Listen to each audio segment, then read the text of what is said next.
As we understood general guidelines to build streaming pipelines, let us go ahead and see in action about how to implement by going through the development lifecycle. First, we need to create Spark context. For that, what I'm going to do is I'm going to my IDE and copying the path here, and then opening a new tab and then pasting it here as part of CD so that we get into the base directory of our project.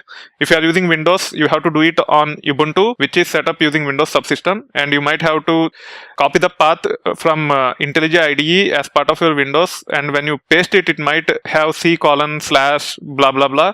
You might have to change according to your Ubuntu setup. You might have to start with MNT, then C, then users, so on and so forth, which we have seen earlier as part of development lifecycle with respect to HBase, Spark, Kafka, etc.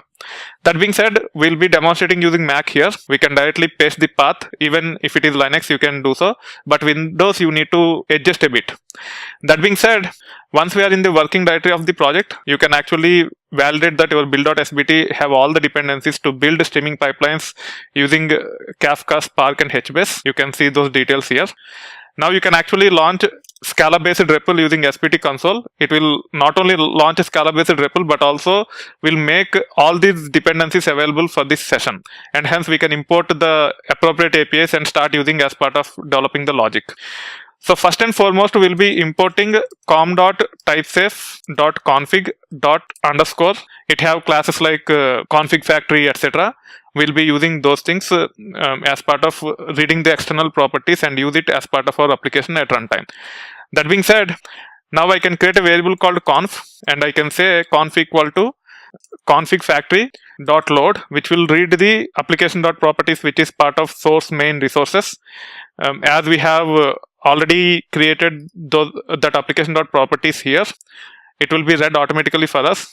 And now I want to read the properties related to dev. For that reason, I have to say get config. So load itself will take care of reading the properties into a object of type config, and then get config will actually get properties related to a particular category.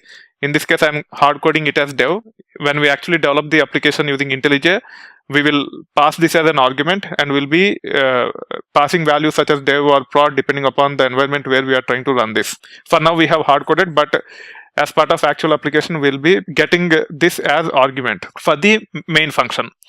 That being said, you can actually see the values as part of conf.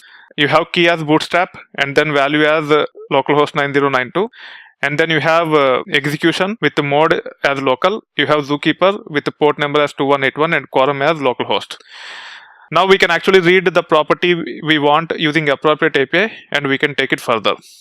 Once the properties are loaded into this object called conf, now we have to create Spark session object. For that, we have to import org.apache.spark.sql.spark session, and then I'll be creating an object called Spark of type Spark session using APIs such as Spark session.builder.master. In this case, we have to say conf.getConfig and then execution.mode. Then it will actually load the property value as local at runtime when we start executing this application by using appropriate action at a later point in time to process the data.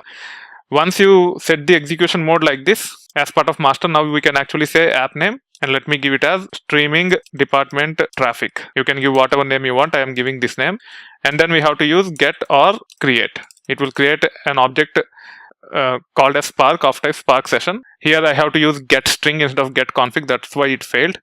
So I just have to say val Spark equal to Spark session, then builder, then master, get string on top of conf instead of config, and then app name, and then get or create.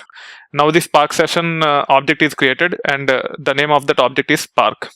We can import certain important APIs that are available as part of Spark, such as spark.implicits ._.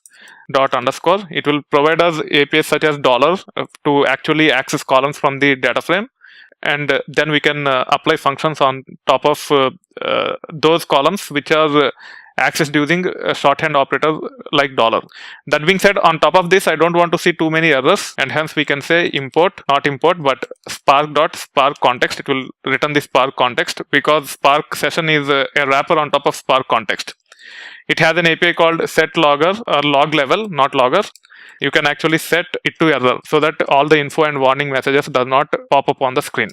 Once this is done, because by default Spark data frame operations try to use 200 shuffle partitions, which actually trigger 200 tasks or task threads to process the data, which is overkill for our lower volume of data. What I'm trying to do is I'm actually saying spark.conf.set spark.sql.shuffle.partitions, and I will be setting it to 2. So we have prepared this Spark context after creating it and by setting certain important properties. Now we can use it to actually read the data, and then we should be able to process using appropriate APIs.